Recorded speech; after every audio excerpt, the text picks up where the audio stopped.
that's done.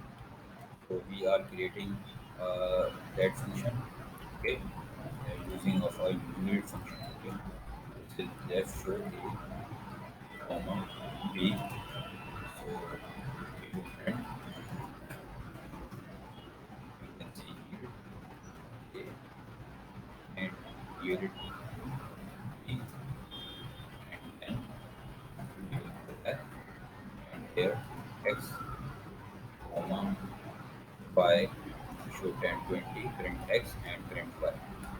So then now we will run and you can see that it changed the value of if x and y. If we here put 30, then we will print 30. Here is if we add print x plus y, let's see, it will definitely print 30. So thank you for watching.